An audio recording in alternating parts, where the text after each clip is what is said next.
She used to clean their floors. Now she signs their budgets. The scent of lemon polish and expensive despair clung to Maria's clothes, a familiar perfume of her days. For years she had moved through the gilded cages of the city's elite, a silent shadow dusting their crystal, scrubbing their marble, and folding their silk. Her hands, though calloused from years of labor, moved with a quiet grace, polishing away the grime of daily life from surfaces that gleamed with inherited wealth. She was Maria, the housemaid, a fixture in their opulent homes, yet as invisible as the air she breathed. Her uniform, a simple black dress with a crisp white apron, was a uniform of invisibility. Her employers, the city's most prominent families, rarely looked her in the eye. When they did, it was often to issue a command, a dismissive wave of a manicured hand, or a sigh of exasperation over a misplaced cushion. They spoke over her, around her, as if her presence was merely an extension of the furniture. She heard their conversations, their complaints about taxes, their gossip about socialites, their casual disdain for the city's growing problems. They lived in a bubble of privilege, oblivious to the struggles that hummed just beyond their manicured lawns. Maria cleaned the Sterling mansion every Tuesday. Mrs. Sterling, a woman whose diamonds seemed to outweigh her empathy, was particularly adept at making Maria feel like a ghost. "Maria, darling, just wipe down the conservatory glass, will you? It's simply filthy. And try not to leave streaks this time." Her voice, a high, tinkling sound, carried a condescension that grated on Maria's soul. Maria would nod, her face impassive, her inner world a fortress no one could breach. But within that fortress a quiet fire burned.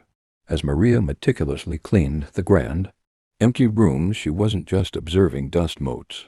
She was observing the city. She saw the overflowing bins in the poorer districts, the crumbling infrastructure, the struggling small businesses. She saw the children playing in neglected parks, their laughter tinged with the harsh reality of their circumstances. She knew these streets, these people, in a way the Sterlings never could.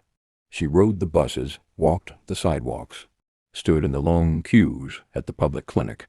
She lived the city's real life, far from the polished surfaces of its mansions. And in the quiet hours after her shifts, in her small, humble apartment, a dream, audacious and almost sacrilegious, began to take root. She would sit at her worn kitchen table, a cup of lukewarm tea beside her, sketching ideas in a battered notebook.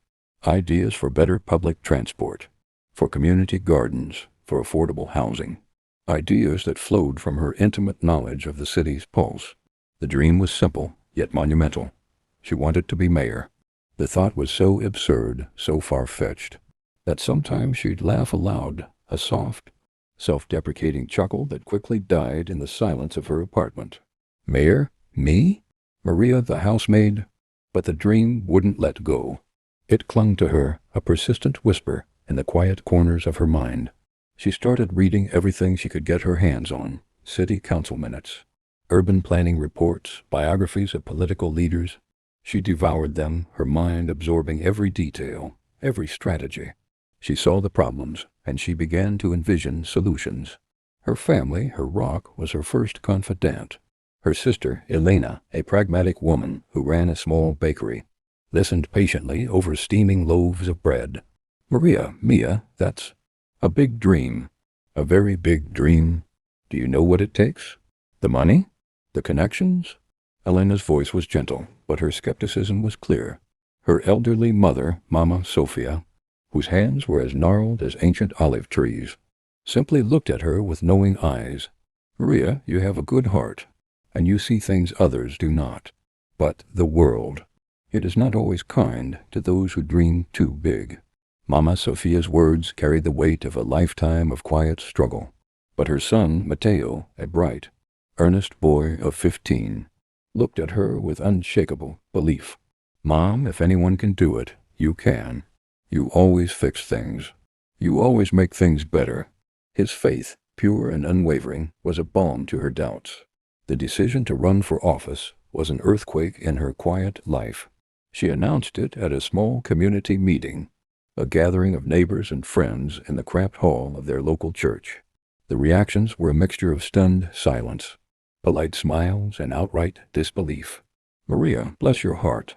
Mrs. Rodriguez, a kind elderly woman who had known Maria since she was a child, said gently.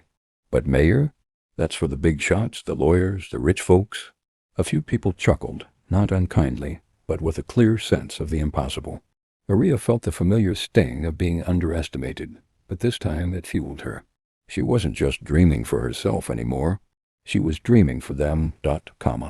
Her initial steps into campaigning were awkward, almost painful. She printed flyers on her old home printer, the ink smudged, the paper flimsy. She stood at bus stops trying to hand them out, her voice hesitant as she introduced herself. "Hello, I'm Maria. I'm running for mayor." Most people hurried past, avoiding eye contact. Some took the flyer out of politeness, then crumpled it the moment her back was turned. A few, recognizing her from their homes, offered a sympathetic, almost pitying smile. She tried to attend political rallies, standing on the fringes, listening to the polished speeches of her opponents. They spoke in abstract terms, of economic growth and urban development, words that felt hollow and disconnected from the lives of the people she knew. When she tried to ask a question, to voice a concern from the perspective of the working class, she was often ignored or politely but firmly dismissed. Financial hurdles were a towering wall. Her meager savings, accumulated over decades of careful budgeting, quickly dwindled. Campaigning required money for advertising, for staff, for events. Her opponent, Mayor Thompson, a seasoned politician with deep pockets and corporate backing, spent lavishly, his face plastered on billboards, his voice echoing from slick radio ads. Maria's campaign, by contrast, was a shoestring operation, fueled by sheer grit and the occasional small donation from a supportive neighbor. She felt the weight of public doubt, a heavy cloak that threatened to suffocate her. She saw the mocking headlines in the local tabloids. "Made for mayor? City's newest joke candidate." She heard the snickers in the grocery store, the condescending remarks at the laundromat. Who does she think she is? The unspoken question hung in the air. The shame, a familiar companion, tried to creep back in, whispering, "You're not good enough. You're just a maid." But then she would think of Mateo, his unwavering belief. She would think of Mama Sophia's quiet strength. And she would remember the faces of the people she cleaned for, their casual dismissiveness, their blindness to the city's real problems. That fueled her. She wouldn't let them win. She wouldn't let their laughter silence her. One evening at a small community meeting in a cramped church basement, Maria was trying to deliver a prepared speech, stumbling over the formal language she thought she needed to use. She saw the familiar polite boredom in the eyes of the few attendees. Then she paused.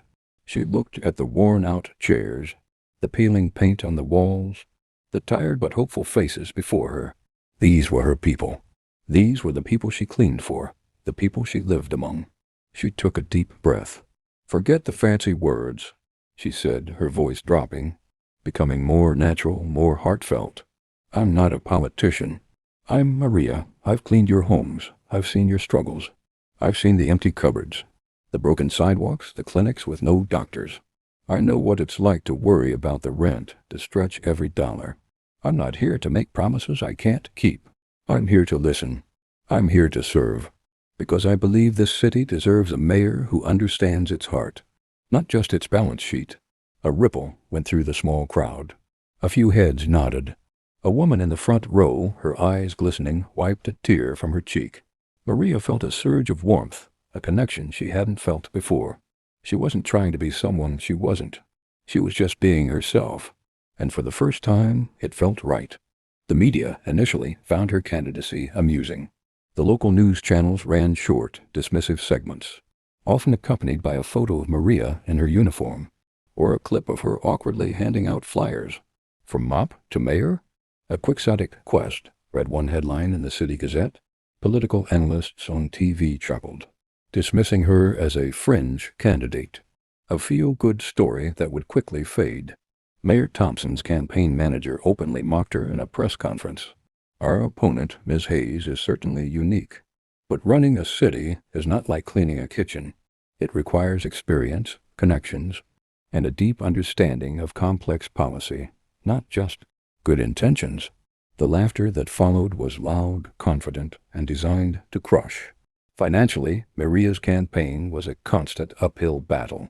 While Mayor Thompson held lavish fundraisers in opulent ballrooms, raising hundreds of thousands of dollars from corporate donors, Maria's campaign relied on bake sales, car washes, and small donations collected in a jar at Elena's bakery. Her volunteers were her family, her neighbors, and a handful of dedicated community activists who believed in her vision. They knocked on doors, not with polished scripts, but with genuine conversations. They organized street cleanups, showing, not just telling, their commitment to the neighborhood. Every dollar was stretched. Every hour volunteered was precious. The contrast was stark, a visual representation of the David and Goliath battle she was fighting. But slowly, almost imperceptibly at first, a groundswell began to form. The people she had served in silence, the working-class families, the elderly, the small business owners struggling to make ends meet. They began to see themselves in Maria. They saw her honesty, her tireless dedication, her unwavering focus on their everyday problems. They saw that she wasn't just talking about change. She was living it. Word spread through the laundromats, the bus lines, the community centers. Maria understands us. She's one of us. She actually listens. People who had never cared about politics, who felt alienated by the system, found a voice in Maria. They started showing up at her small, humble rallies, their numbers growing steadily. They brought their friends, their families. They shared their stories, their frustrations, their hopes. Maria didn't need polished speeches. She just needed to listen, to validate their experiences, to promise to fight for them. The turning point came during the televised mayoral debate. Mayor Thompson, slick and confident, strode onto the stage, his tailored suit gleaming under the studio lights. He spoke of his proven track record, his fiscal responsibility, his vision for a world-class city. When it was Maria's turn, she walked to the podium, her simple, well-worn suit a stark contrast to his expensive attire. She looked directly into the camera, her eyes calm and steady. Mayor Thompson, in his opening remarks, had subtly tried to belittle her. While I appreciate the enthusiasm of all candidates, running a city of this magnitude requires more than just good intentions.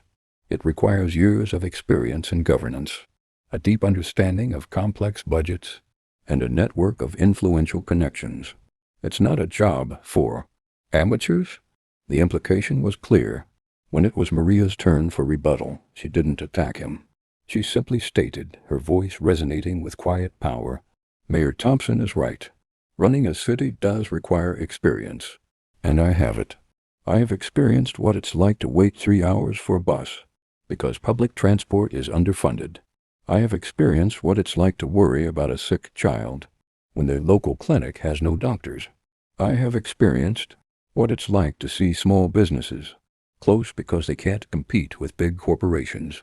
I have experienced what it's like to clean the homes of those who make decisions for this city and see the disconnect between their lives and the lives of the people they serve."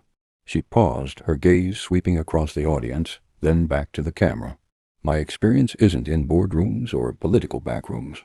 My experience is in the heart of this city, in its homes, in its streets, in its struggles.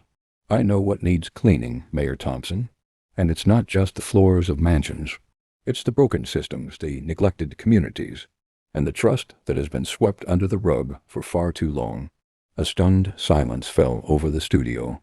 Mayor Thompson, caught off guard, looked visibly flustered. The audience, a mix of supporters and undecided voters, erupted in a spontaneous burst of applause. Maria hadn't just countered him. She had redefined what experience truly meant. She had spoken truth to power with dignity and unwavering conviction. Election day dawned gray and drizzly, mirroring the tension that hung heavy in the air. Maria had barely slept.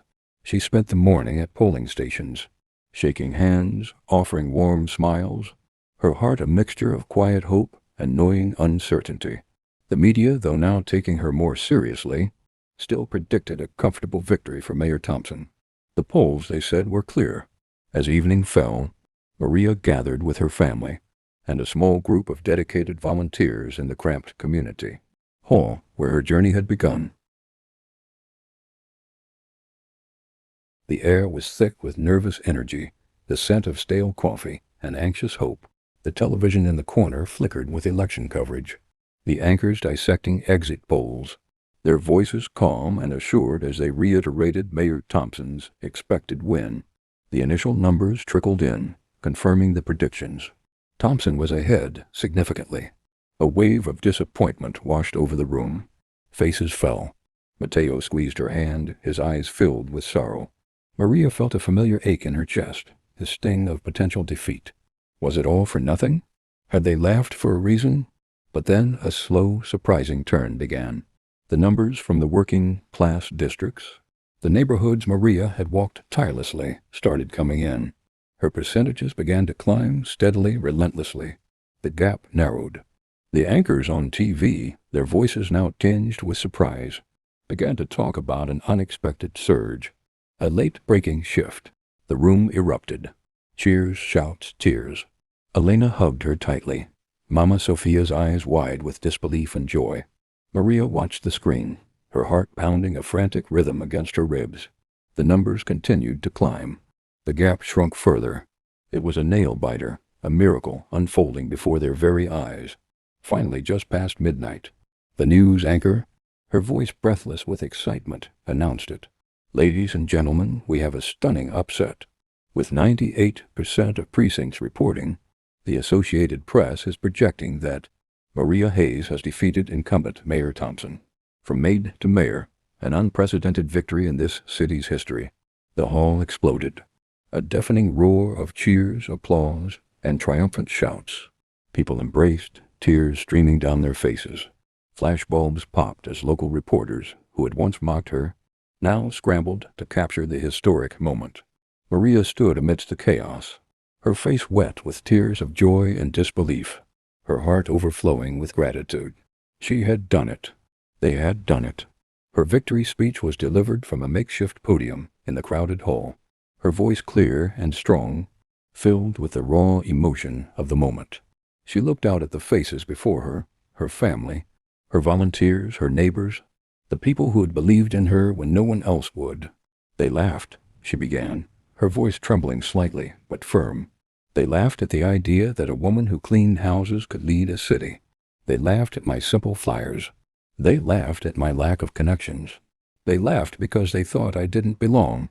She paused, letting the silence hang, filled with the weight of their shared struggle. But tonight, she continued, her voice rising, filled with a quiet triumph. Tonight we showed them. We showed them that this city belongs to all of us.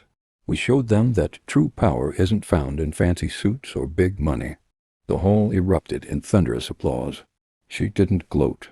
She simply promised to serve, to listen, to work tirelessly for every single person in the city, especially those who had been overlooked just like her. The aftermath was a whirlwind.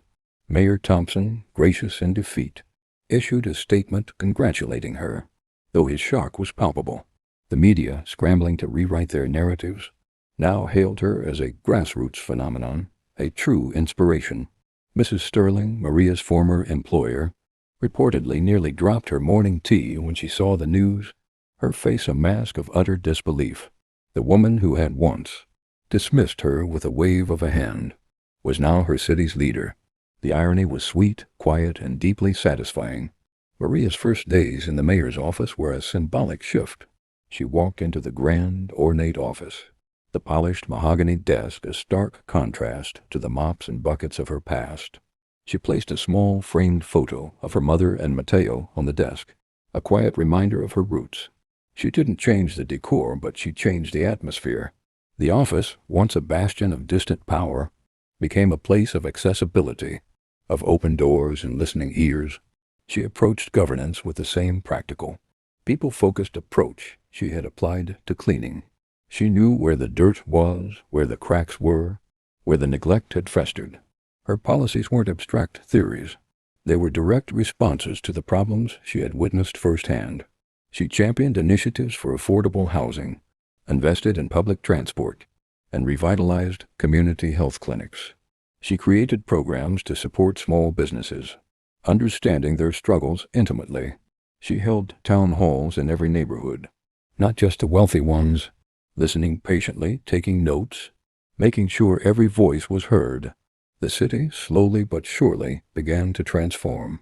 The parks became cleaner, the buses ran on time, and the clinic saw more patients. The laughter of children in once neglected neighborhoods grew louder, freer. Maria, the former housemaid, was leading with heart, with integrity, and with a profound understanding of the city's soul. One quiet evening, months into her term, Maria stood at the window of her new office, looking out over the glittering cityscape. The lights stretched out before her, a vast tapestry of lives, struggles, and dreams. She remembered cleaning the windows of the Sterling mansion, looking out at this very view, feeling invisible. Now she was at the helm, guiding this sprawling, complex organism. She thought of the laughter, the mockery, the doubt. It had been painful, yes, but it had also been a crucible, forging her resolve, sharpening her purpose. Her journey was a testament to the fact that leadership wasn't about pedigree or privilege, but about empathy, resilience, and an unwavering commitment to serve. Her legacy would be defined not by where she came from, but by what she became. She had been mocked, underestimated, dismissed, but she had held onto her dream, nurtured by the quiet support of her community, fueled by an underdog resilience that refused to be broken. She had proven that the most powerful victories are often won by those who are underestimated, by those who are brave enough to dream beyond the labels society places upon them. And in doing so, Maria, the housemaid, had not only transformed a city, but had rewritten the very definition of what it means to lead. She had cleaned their houses in silence, but she now led their city, with a voice that echoed with the triumph of every single person who had ever been laughed at, until they won.